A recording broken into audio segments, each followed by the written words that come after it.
RTV Audio. Descarga la nueva app y disfruta de los programas de RNE y nuestros podcasts originales. Espacio en Blanco, en Radio Nacional de España, con Miguel Blanco.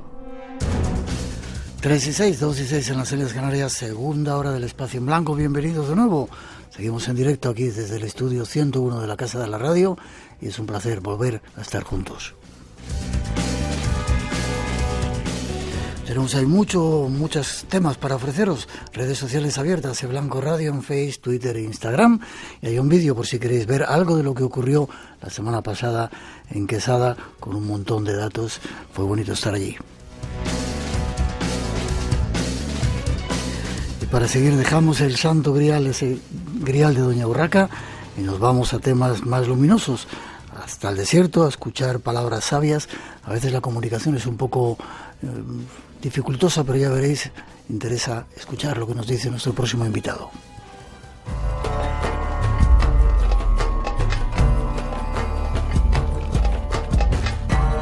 Nuestros próximos minutos nos guían hasta el desierto. Nuestro especial invitado, historiador, filósofo y experto en cooperación, es el responsable de la conservación del Fondo Cati, el legado documental andalusí más importante fuera de España.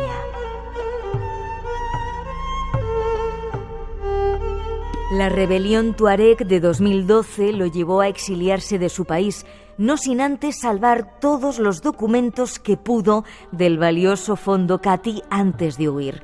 Después de pasar por Francia y Suiza, reside ahora en España. Hoy está con nosotros para compartir la sabiduría de los hombres del desierto.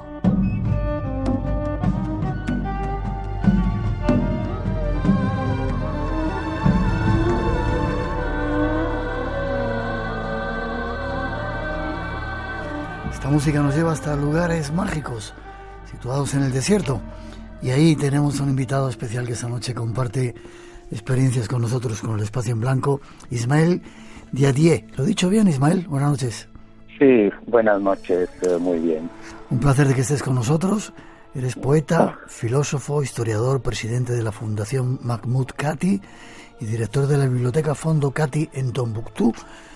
Y dicen que eres un filósofo el que mejor sabe recopilar este tipo de historias del desierto. Bueno, es un halago y lo agradezco, pero prácticamente en mi tierra, del desierto y del río Níger, los proverbios, sentencias máximas, son la forma que tenemos de transmitir la sabiduría. Y por eso me he trabajado para su recopilación. Qué bien que lo hayas hecho. Déjame que pongamos un pequeño corte para saber a dónde vamos. La ciudad de los 333 santos es Tombuctú, situada en Mali. Su nombre se debe a la gran cantidad de mausoleos de diversas personalidades religiosas que vivieron en la ciudad en su época de mayor esplendor cultural. Se trata de una de las ciudades más míticas y enigmáticas de África. Hasta Tombuctú nos vamos a una información, compañeros de Televisión Española. Ahí es donde tú naciste, en Tombuctú. Efectivamente, he nacido en Tombuctú en el año 1957, de una familia andalusí instalado en esta ciudad desde el siglo XV. ¿Y ahora estás en España? Desde 2012 me he exiliado de Tombuctú cuando la ciudad ha sido ocupada por los islamistas y los secesionistas. Tombuctú ha sido saqueado, destruida prácticamente, muchos mausoleos, y he tenido que exiliarme. Cogí el camino de vuelta de la familia y me he instalado en España. ¿Por qué se llamaba, no sé, a Tombuctú la ciudad de las 333 santos? Porque ha sido una ciudad histórica de mucha cultura, que tiene una de las primeras universidades de África, pero también ha sido una ciudad de mucha espiritualidad. y lo que se llaman santos allí como aquí son los grandes místicos, y ha tenido, un número, una cifra simbólica, y los 333 santos místicos de la ciudad tienen un patrón que se llama Siligio de Tudela. Es un gran místico exiliado de Tudela, exiliado en la cruel Níger, y es venerado hoy como el patrón de estos santos. ¿Todavía vive?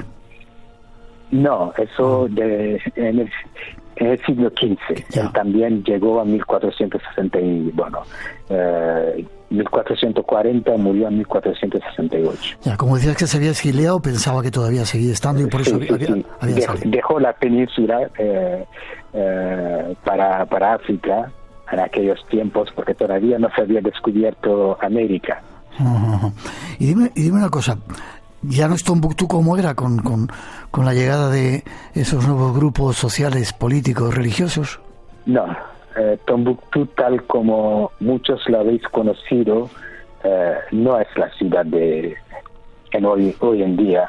La ciudad ha sido conquistada, ha conocido la guerra, ha conocido la ocupación islamista durante meses, casi un año, y ha sido liberada, sí, pero lo que mucha gente olvida, cuando termina la guerra, empieza la supervivencia. Y esta es la situación de Tombuctú. Han matado el alma de esta ciudad.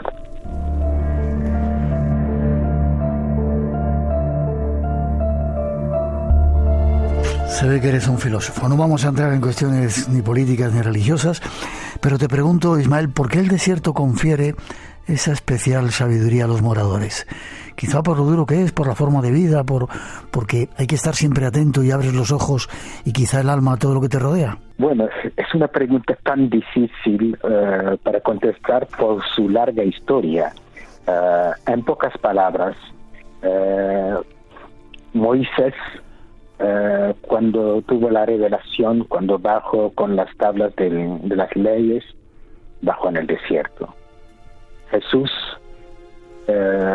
clamó su verdad en el desierto, se fue al desierto 40 días antes de volver.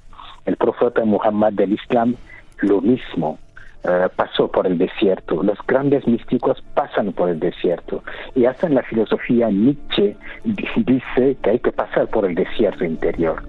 El desierto nos purifica, nos limpia del interior de todo lo que sobra.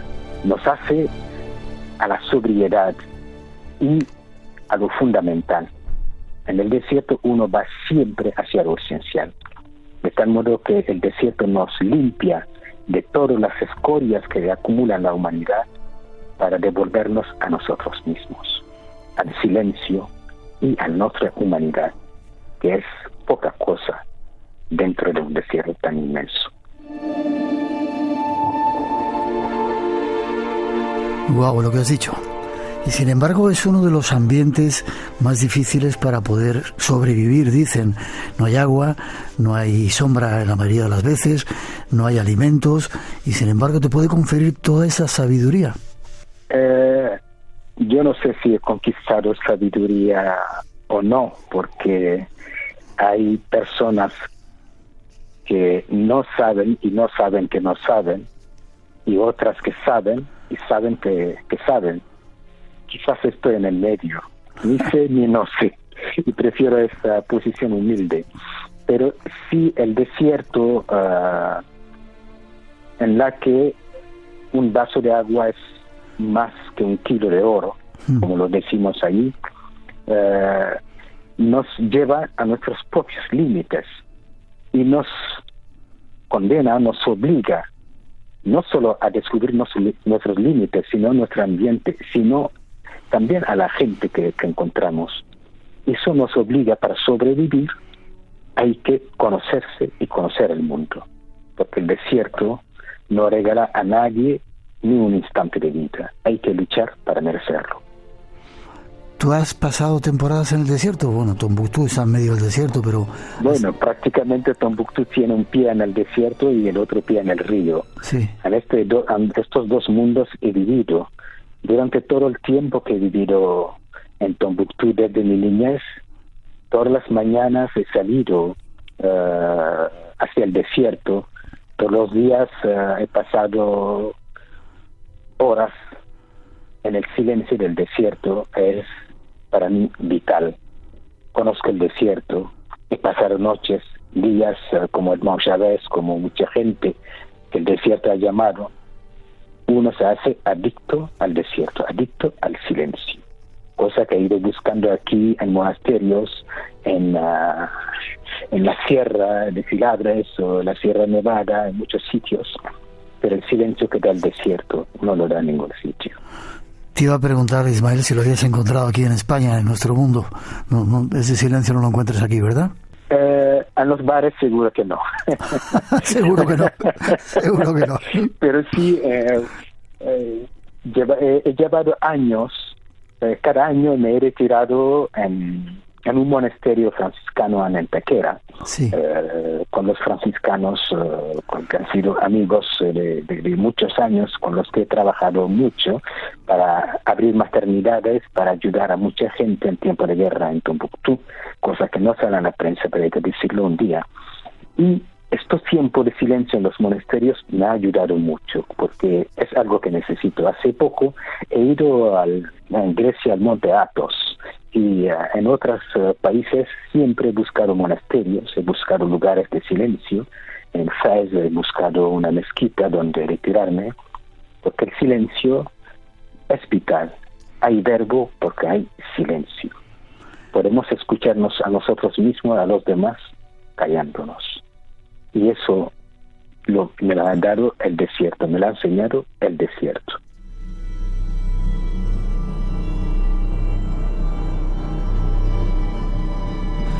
Tuve la oportunidad de pasar algunos días con los tuaregues en el desierto, en Mauritania, y ellos hablaban de unos seres. Ahora entramos más en esa sabiduría, pero no quiero desaprovechar la oportunidad de hablar con alguien como tú y preguntarle sobre esos espíritus del desierto, los jinas. No sé si eran diablos, ángeles, luces que les ayudaban. Bueno, realmente la palabra, su traducción es complicada tanto en francés como en castellano, porque cuando decimos jinn, su traducción literal en francés, diable, o en castellano, el diablo.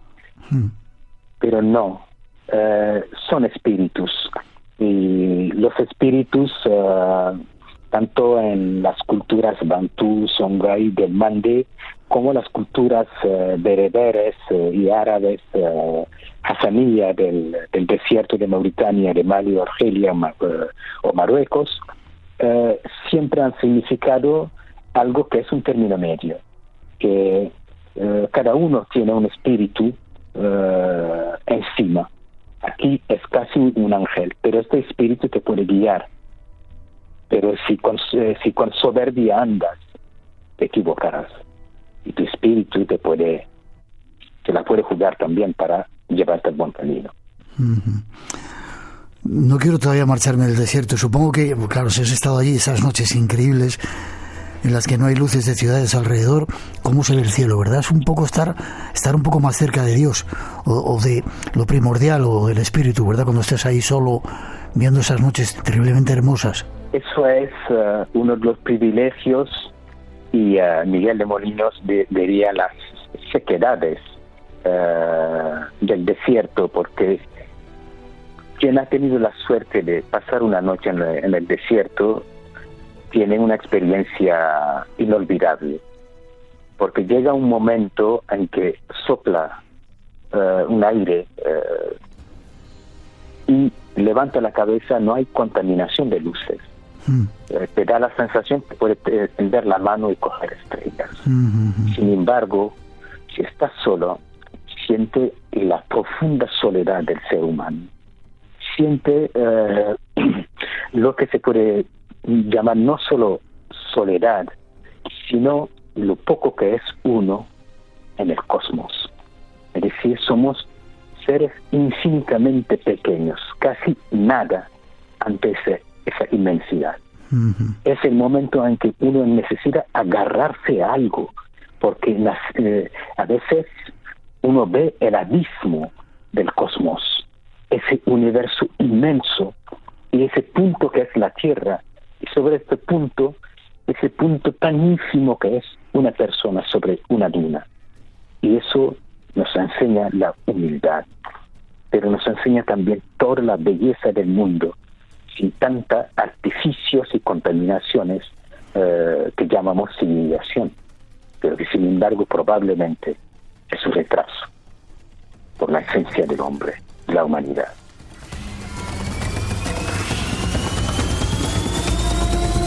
Me estás cambiando un poco la idea del programa que tenía contigo, pero es increíble poder hablar con alguien con las ideas tan claras. Yo no suelo contar experiencias mías, pero yo recuerdo como una de las noches más increíbles que yo he vivido en Mauritania. Me desperté de madrugada, salí de la Jaima y tuve un golpe con ese cielo que, como tú dices, se podían tocar las estrellas con la mano, que ha sido lo más increíble que yo he podido ver y sentir en mi vida. Sí. Eso lo hago en Tombuctú, lo he hecho todos los días. Es decir, ¡Qué suerte! ¡Qué suerte! Sí. He salido, siempre salgo antes que se levante el sol. Sí. Y salgo en menos de 10-15 minutos, estoy ya con las primeras dunas y me pongo a andar. Y andar hacia el este, ver el sol naciente, ver el sol levantarse, ver esa luz. Y si uno recuerda, a veces uno se agarra a Dios, los nihilistas se agarran a la nada porque tanta belleza es demasiado para un solo corazón. Y esa belleza, ese momento de luz y de silencio, pocas veces lo he visto en el mundo. He viajado muchísimo en América, en África, por toda parte, en Europa. He visto grandes bellezas y esa diversidad, la verdad que lo agradezco. Pero el desierto te da esos momentos siempre de soledad, de silencio y de belleza. Siempre. El silencio, bueno, alguna vez en el programa hemos dicho que nos han robado el silencio. Es un aliado para el desarrollo del ser humano y ahora mismo nos lo han robado con todos los ruidos que nos rodean. Estamos ahora mismo en un mundo que va a haber cada vez más que el silencio es una de las cosas vitales que hemos perdido en las grandes ciudades.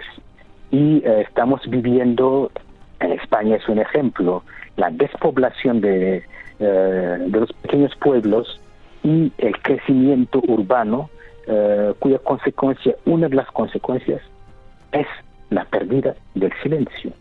La pérdida de la posibilidad de que uno esté consigo mismo. Y esa pérdida se está haciendo cada vez más crucial y acuciante, aguda. Y eso se va viendo que las personas necesitan jardines en las ciudades, necesitan lugares donde escapar un momento. Porque un cerebro que no tiene silencio, una persona que no tiene silencio, no tiene el tiempo necesario de encontrarse a sí mismo. Va huyendo en una contaminación permanente que le va a crear estrés, le va a crear ansiedad y muchas cosas psicológicas que los médicos también se dan cuenta, no solo los filósofos, sino los médicos, los psicólogos, que es vital. Y el mundo está perdiendo eso y el silencio se está transformando en un elemento raro que hay que proteger. ¿Lo digo bien? Sí, ya llegué, sí. Vale.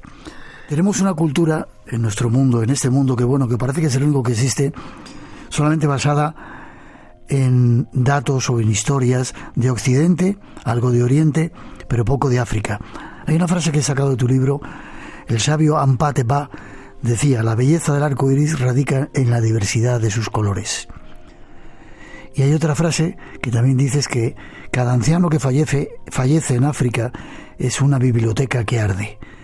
Qué poco sabemos de lo que ocurre en ese mundo del desierto, lo que hay más abajo de Egipto, digamos, ¿verdad? Toda esa cultura, toda esa sabiduría, que poco sabemos de ella y que poco nos ha permeado a la gente del mundo de Occidente. Sí, Occidente en su historia de los últimos siglos ha sido un continente que ha ido cerrándose sobre sí mismo. Es decir, hay un tipo de europeocentrismo que tiene algo bueno, reconocerse a sí mismo, desarrollar su propia cultura, pero ignorando a los demás, reducido a mero objeto para el desarrollo de uno. Y yo creo que ha sido un error histórico que probablemente Europa tendrá que revisar, porque para la cultura, para el europeo medio, el mundo es Europa y el resto. Sin embargo, el resto también tiene historia, también tiene cosas que aportar a Europa. Tanto el continente como cada persona, como cada individuo, existimos porque los demás existen. Esa palabra Ubuntu, que significa eso, soy porque los demás existen. Sin los demás, nadie es nada. Y en ese sentido, África está a 13-14 kilómetros a través del estrecho de Gibraltar de Europa. Sin embargo, son dos continentes que Europa vive de espalda a África. Un continente que tiene el mayor yacimiento de minerales de los continentes. El más rico es África y el más pobre es África. Pero eso todo el mundo lo sabe. Lo que mucha gente no sabe es decir que ese continente también tiene cultura, también tiene cosas que aportar al mundo. Porque lo que ha dicho mi maestro Amadou Hampâté-Bâ, que he tenido la suerte de conocer a los 20 años, es eso, es decir, una cultura que de la oralidad que un continente puede aportar. Hay 7.000 lenguas conocidas en el mundo. 3.000 de estas 7.000 están en vía de extinción. Sin embargo, cada cultura tiene algo que aportar, porque cada cultura, cada lengua es una cultura y cada cultura una respuesta que la humanidad ha dado en un lugar determinado a los problemas del hombre. Conocer la diversidad es enriquecerse, es tener más de una flecha en su arco para caminar en la vida. La mayor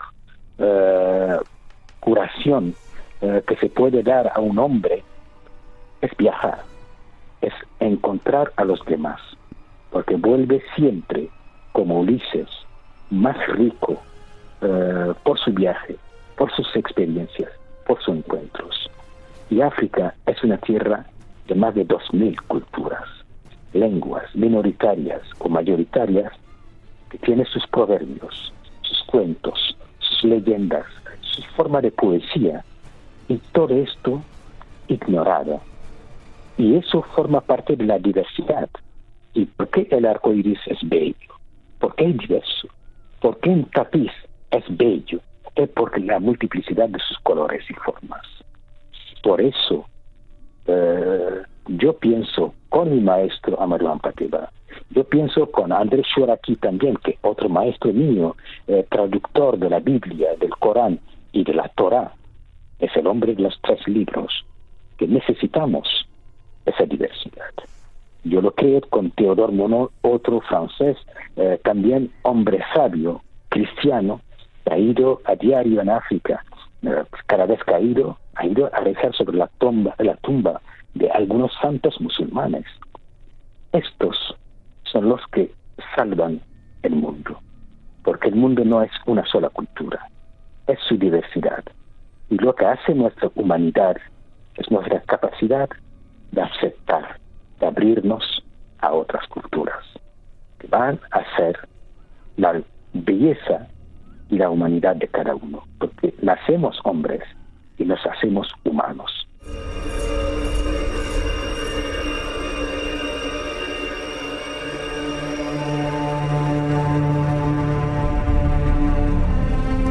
Decías, Ismael, que África está a 13 kilómetros de Europa y que vivimos a espaldas de ella, quizá por miedo Quizá algo de lo que prima hoy en nuestro mundo es el miedo a lo diferente, al prójimo.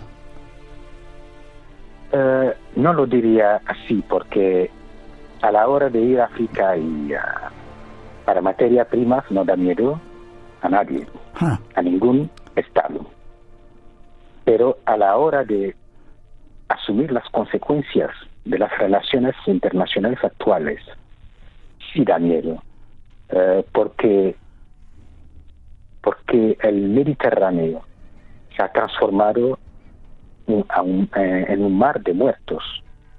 Entonces, miedo a la inmigración, miedo al otro. Sin embargo, toda esta inmigración, y el abad Pierre lo dijo hace décadas, si no se cambia las relaciones entre Europa y África, África acaba invadiendo por inmigrantes el continente africano. Y esa inmigración es una desgracia para África y para Europa, por una sencilla razón. Todos los que salen de África para Europa son quizás los más resistentes y los mejores. África educa a sus hijos hasta que tengan la edad de producir para África, y estos salen para buscar la vida en otro sitio. Es decir, educar para otras tierras. Esa es la inmigración para África. Y para Europa es recibir miles y miles de gente en tierras no preparadas para recibir tanta persona en tan poco tiempo. Hay que entender los dos continentes y encontrar soluciones. Y el miedo es el peor de los consejeros del ser humano, porque siempre el miedo encamina al hombre a la ceguera y a la violencia. Pero cuando nos paramos para ver al otro, encontramos en él algo de nosotros. Cuando vemos a los inmigrantes, decimos que nos vienen a quitarnos aquí el trabajo, el pan de la boca. Pero detenidamente, cuando se mira a un inmigrante, se ve a hijos de otros padres y otras madres que han ido. Miles se quedan en el camino. Es una minoría que llega al Mediterráneo para morir y una minoría que llega a Europa para entrar o no entrar. Y los que quedan en el camino, mueren al desierto, son cadáveres sin historia, sin memoria, sin nombre. Y esto es una tragedia de la que no se habla. Es un genocidio permanente de la que no se habla. Pasamos el encuentro a superar el miedo y entendernos. Y probablemente podremos hacer un mundo más humano. Una colaboración entre estados, aunque entre los estados no hay amistad, no hay humanidad, solo hay intereses para los estados. Pero estos intereses, es mejor colaborar con una persona que gana y ganas tú, que explotar la persona hasta matarla y te quedarás solo. Decimos en África, si no vas hacia un hombre, no podrá conocerle. Si no conoces a esta persona, a este hombre, no lo puedes amar. Si no amas a esta persona, no puedes compartir el bien con esta persona. Y si no comparte el bien, te quedarás solo. Se quedará solo.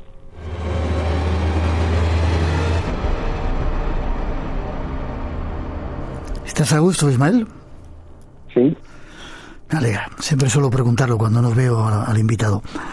¿Qué es la sabiduría Songhai? Has escrito, como decía, un libro que se llama Sabiduría de Tombuctú, Proverbios, Máximas y Sentencias Songhai. ¿Qué es eso de la sabiduría Songhai? ¿Y qué civilización es ella? ¿Es esa? La sabiduría Songhai es el conjunto de proverbios, máximas y sentencias en lengua Songhai. Los Songhai viven en la curva del Níger, en la República del Níger, en Benín, en Burkina Faso, en el sur de Argelia o el sur de Marruecos. Cubren todo este espacio. Lo que he hecho en este libro es recopilar 1094 proverbios, máximas y sentencias sobre la práctica, sobre la vida cotidiana, cómo envolverse en el mundo, cómo desenvolverse también, cómo relacionarse con las personas, con uno mismo y con el mundo. Esto es este libro de 1094 proverbios de filosofía, de sabiduría de la vida. Y con eso termino. Baltasar Gracián dijo: ¿de qué sirve el saber filosófico si no es práctico? Y ese libro es práctica de la filosofía, de la sabiduría.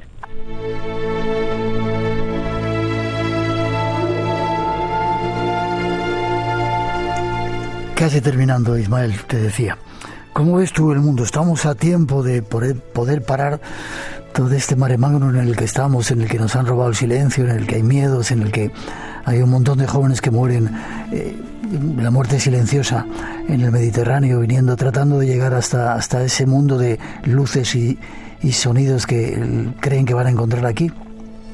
¿Estamos a tiempo de cambiarnos quizá? El cambio es siempre posible. Soy optimista en este sentido. En el siglo XX hemos vivido bajo la amenaza de la destrucción de la Tierra por el nuclear, y en el siglo XXI, que André Malraux dijo que será el siglo de la espiritualidad o la humanidad dejará de ser, el siglo XXI empieza con la amenaza de la catástrofe ecológica. Estamos a tiempo todavía de tomar decisiones necesarias para cambiar el rumbo, no solo de una humanidad en que los ancianos nacen con la gente pero mueren solos, en un mundo en que tenemos un solo afán, la riqueza material, pero viviendo en una pobreza espiritual. Tenemos que cambiar los rumbos. Tenemos que tomar lo necesario para que el hombre sea más humano y que lo material sea algo que se puede conjugar con lo espiritual. Tener el equilibrio entre la naturaleza y nosotros es una necesidad. Si no, esa naturaleza ha existido siglos antes de que exista el hombre y puede existir siglos sin el hombre y no pasa nada. Una breve inciso de una cultura que dicen los Songhai: Dios creó con la música, Dios creó la tierra, el cielo, el sol, la luna, y tocando el instrumento de la creación dio una falsa nota, y esta fue la creación del ser humano. Solo el ser humano puede ayudar a Dios mismo a corregir la falsa nota. No podemos ser un verso libre y loco en el poema de la naturaleza. Hemos de cambiar eso o de fenecer todos.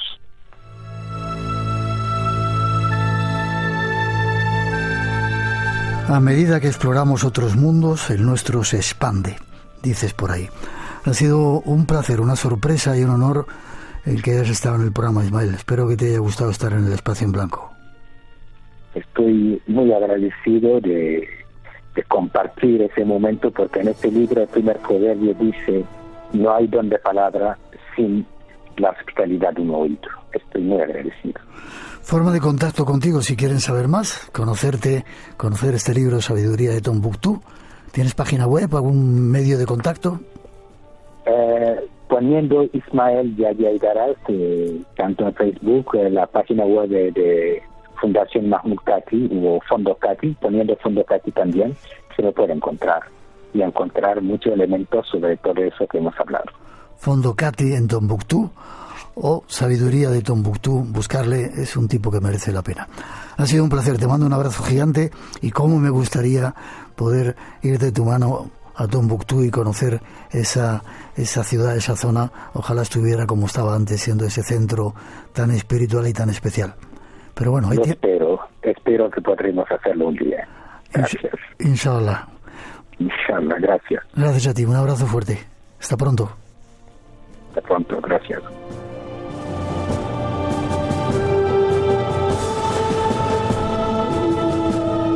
Radio Nacional de España, la que quieres.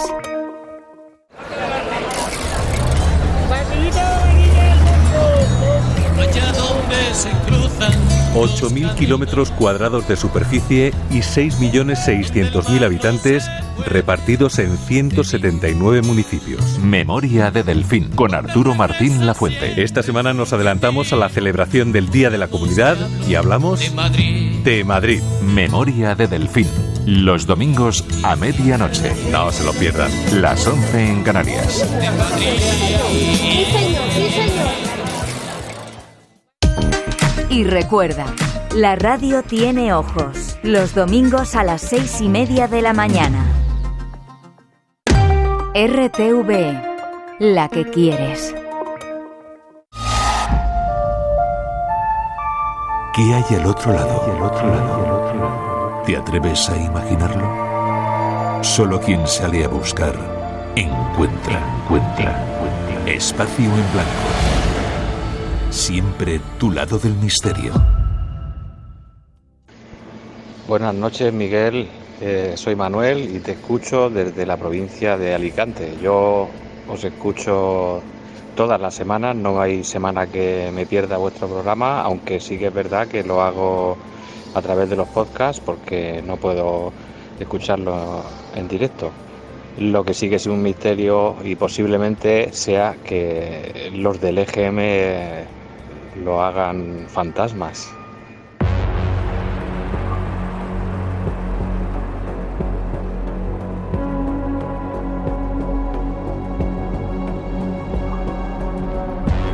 Si creíais que lo habíais escuchado todo, hoy nuestro compañero va a sorprender.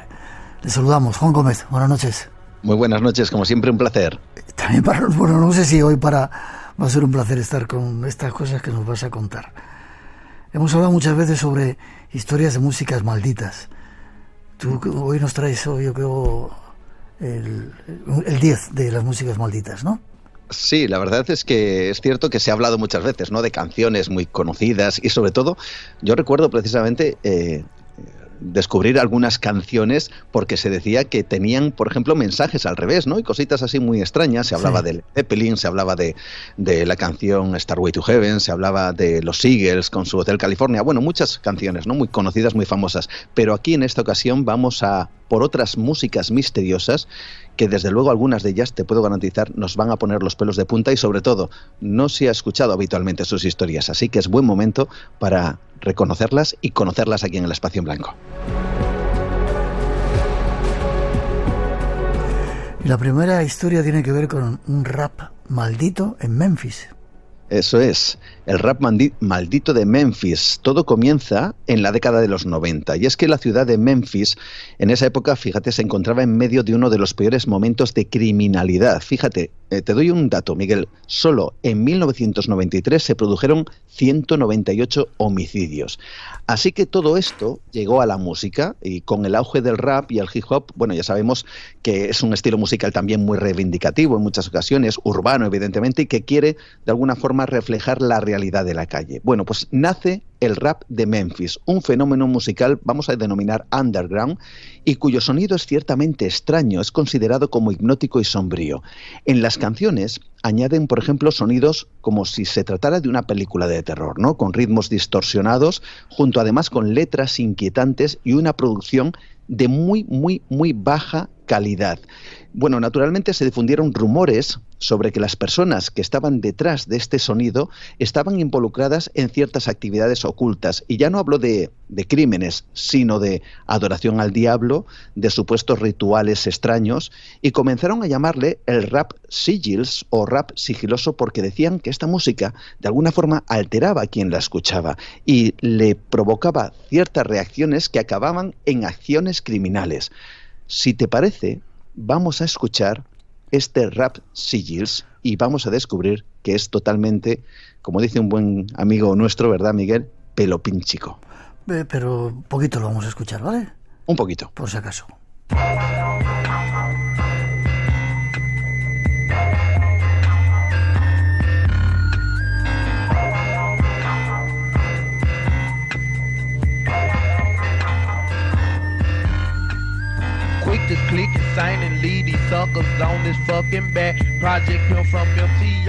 Si esto es raro, sí, vamos a escuchar poquito. Digo, lo segundo que tienes aquí, que tenemos preparado, que tiene que ver con nanas, esto ya es... ¿Cuál es la historia de esta nana? Perdóname, esas canciones que teóricamente se cantan a los niños. Sí, pues fíjate, es una historia, la nana de Ipswich. Es una historia que comienza no hace mucho, en septiembre del 2017, en la ciudad inglesa de Ipswich, ya lo vamos localizando. Y es precisamente cuando una vecina comienza a escuchar todas las noches una extraña nana, una canción de cuna titulada It's Raining, It's Pouring, que significa algo así como está lloviendo, está jarreando. Y la verdad, Miguel, es que a pesar de ser una canción de cuna, la letra no es nada agradable. La canción cuenta la historia de un hombre que una noche de lluvia tremenda se golpea la cabeza, se va a dormir y jamás despierta. Imagínate esto en una canción de cuna. Bueno, pues esta mujer escucha todas las noches esa melodía y la llega a inquietar a tal punto que acaba por llamar a la policía, quienes comienzan a preguntar a los vecinos, descubriendo que un buen número de ellos está totalmente aterrado por esta canción que ellos también escuchan por las noches. Llegaron a afirmar, algunos al menos, que pudieron ver una suerte de corte de niños fantasmales que aparecían y desaparecían cantando esta canción. Se inició toda una investigación donde, si te parece, te cuento el final de esta historia después de escuchar esta, yo diría que acongojante nana infantil. Pero también poquito, ¿vale? It's raining, it's pouring, the old man is snoring. He bumped his head and went to bed, but he didn't wake up in the morning. It's raining, it's pouring, the old... Inquietante cuanto menos, ¿eh? Ahí está, y es que el final, la verdad es que consiguió desvelarse, por lo menos, o al menos es lo que dicen, y es que en esa investigación se descubrió que en un almacén abandonado, la alarma, el dueño, en vez de colocar la típica alarma con un sonido de sirena, lo que hizo fue colocar esta canción. De manera que cuando entraba una paloma, entraba cualquier animal en ese almacén abandonado, sonaba constantemente este tema y retumbaba por las calles de Ipswich. Lo que ocurre es que a día de hoy todavía hay personas que dicen ver esa comitiva de niños fantasmales que siguen cantando esta canción, a pesar de que el dueño de ese almacén ya cambió, evidentemente, desde el año 2017, la tonada de su alarma precisamente por todo lo que había provocado y que había llevado al terror a los vecinos de esta localidad inglesa. Hay una tercera música que me voy a adelantar y la vamos a poner, ¿vale? Y luego nos cuentas qué es esto.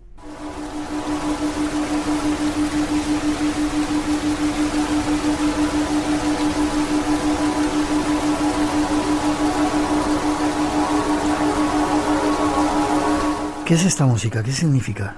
Este es el sonido iDozer. Yo creo que en el Espacio en Blanco hemos hablado alguna vez de sonidos similares.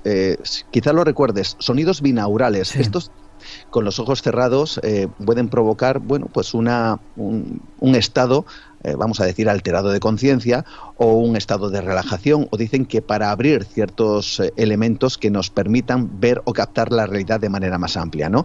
Bueno, pues este es el sonido llamado iDozer y es un sonido muy concreto porque dicen que no solo tiene esa particularidad de abrir, vamos a decir, esa ventana, sino también provocar alucinaciones a niveles increíbles, a tal punto que existe ahora mismo en internet algo que se llama el reto del sonido iDozer, que lo que hacen básicamente las personas que quieren enfrentarse a este tipo de situaciones es se colocan unos auriculares, se vendan o se tapan los ojos que no permitan ni siquiera la luz traspasar a través de los párpados y se graban y hay situaciones, de verdad, hay vídeos, no sabemos hasta qué punto puede haber cierta, vamos a decir que exageración en lo que se ve, pero en donde la persona que está después de varios minutos con este sonido como el que acabamos de escuchar, acaba en un estado febril donde gritan, donde parece que están viendo algo extraño, donde parece que están siendo incluso atacados, y es realmente curioso ver ese tipo de reacciones. Todo a raíz de este sonido, que le llaman el sonido iDozer, y que dicen está siendo más o menos algo realmente viral a día de hoy en internet. Vamos a escuchar un poquito más. Pero poco. Nos vamos ahora a otra historia que se llama El síndrome del pueblo lavanda. Eso es. Esto tiene que ver además con un videojuego. También en el Espacio en Blanco hemos hablado de videojuegos que parece que tienen ese velo maldito, ¿no? O esas historias tremendas o terribles. Y en el caso de El pueblo lavanda es algo similar, pero además con música. Corría el año 1996. Fíjate, la compañía Game Freak, acababa de sacar al mercado ni más ni menos que la primera edición de Pokémon Rojo y Verde, que los gamers pues seguramente conocerán y sabrán. Pero cuando aparece, también surgen otras informaciones, y es que hay informes policiales que indicaron que durante los meses de verano de ese mismo año se dieron la friolera, atención Miguel, de 104 casos de suicidio de niños de entre 7 y 12 años, que era más o menos la franja de edad objetivo de las ventas de este juego. Bueno, en todos los casos dicen que se investigó el porqué de ese comportamiento y los padres alegaban que sus hijos estaban enganchados a este videojuego, y en concreto, en las memorias internas, se situaba el último estado del jugador en una parte de este mismo videojuego que se llama El Pueblo Lavanda. Los niños aparentemente escuchaban una música, una melodía que dicen les hacía tener migrañas, iba acompañado de insomnio, de cierto comportamiento depresivo y, según cuenta la leyenda, porque también hay mucho de leyenda, finalmente acababan por el suicidio. Bueno, pues el hecho fue tal que, aunque hay leyenda, como digo, al respecto, la empresa se vio obligada a cambiar el tema musical de este Pueblo Lavanda. Así que lo que vamos a escuchar, si te parece, Miguel, es esa nueva versión. No vamos a irnos por la original, pero sí esa nueva versión. Dicen que mucho más suavizada, pero aún así te prometo, Miguel, que resulta tremendamente inquietante lo que vamos a escuchar. Pero la escuchamos poquito también, ¿vale? Poquito.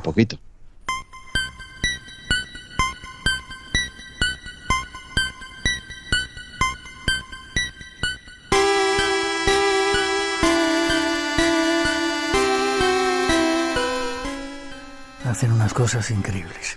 Y vamos con la quinta historia, la última, la música y los demonios. ¿Esto de qué va? Sí, de Clifford Oid. Bueno, pues esto tiene algo que ver con una historia, la de un hombre precisamente llamado así, Clifford Oid, que en el año 1999 este hombre sufre un grave accidente de tráfico, queda en coma, pero consigue sobrevivir. Bien, en ese momento, en su, digamos, despertar, es cuando relata que ha estado en el infierno, que ha visto toda una suerte de escenas terroríficas y asegura que ha abierto también una suerte de puerta donde los demonios saldrían para atormentarle. Y Clifford, en ese momento, pues recibe ayuda psicológica y parece que se recupera. Hasta que semanas después, los vecinos de un edificio se quejan al propietario de que uno, precisamente de sus vecinos, está tocando lo que parece un sintetizador a todo volumen y se quejan del ruido que genera. El propio, este hombre que arrendaba el edificio y los diferentes pisos donde vivían esta gente, pues se acerca, escucha efectivamente esa terrible música y al llamar no contesta a nadie. Así que decide abrir con una llave que tiene maestra la puerta. Bien, pues al entrar se encuentra con una escena tremenda. Clifford Oid está tirado en el suelo, desnudo, agarrado a un gran bloque de hielo, y en el suelo además hay todo tipo de inmundicias, ¿no? Y aparte de eso, suena una música terrible, estridente por unos altavoces, música que no tenemos, que no vamos a reproducir. Pero el hombre, el propietario, viendo la escena, le ayuda a levantarse, también toma fotografías, las imágenes, hay que decirlo, son tremendas, llama a las autoridades y le hospitalizan. Y allí afirma que la música que estaba escuchando era para ahuyentar a los demonios que le perseguían y el hielo para contrarrestar el calor del infierno que sentía en su propio cuerpo, que estaba totalmente lacerado, como si algo efectivamente le hubiera atacado. Este hombre finalmente acaba en un psiquiátrico en Maryland, en Estados Unidos, sigue estando allí aparentemente y de momento dicen no le han vuelto a atacar los demonios, quizá porque consiguió ahuyentarlos con esa terrible y quizá reveladora o exorcitante música.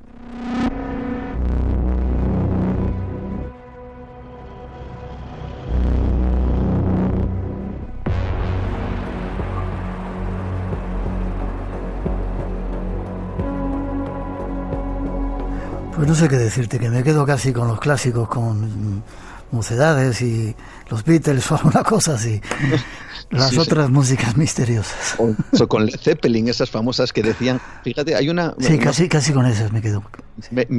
Casi me da tiempo a contar una pequeña anécdota. Iron Maiden fue incluso a juicio, si no recuerdo mal fue Iron Maiden, fue incluso a juicio porque decían que había puesto ciertos mensajes al revés satánicos, ¿no?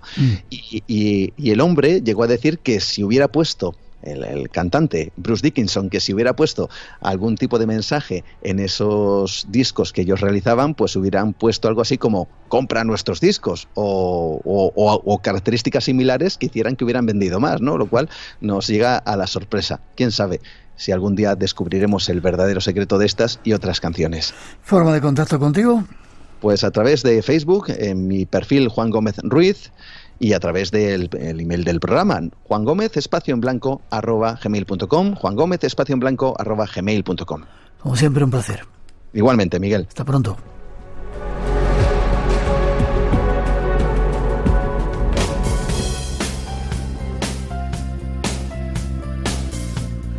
Y terminamos por hoy. Ha sido un placer estar juntos. Y llegan las noticias de las 4 a las 3 en las Islas Canarias y nosotros recogemos todos nuestros trastos y nos ponemos ya a preparar nuestro siguiente programa, que va a llegar con temas e invitados exclusivos. Ya veréis, no os lo perdáis.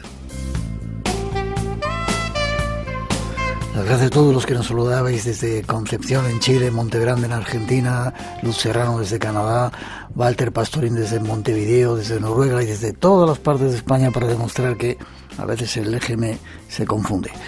Nos encontramos la semana que viene y ahora hasta las 4 un poquito de nuestra mejor música, no de esa extraña que nos traía Juan, sino de otra que se puede escuchar. Feliz semana, abrigarse y os esperamos en el... Recuerda que tienes una cita con el misterio, aquí en Radio Nacional. Será dentro de 7 días, en el Espacio en Blanco. Hasta entonces, feliz semana.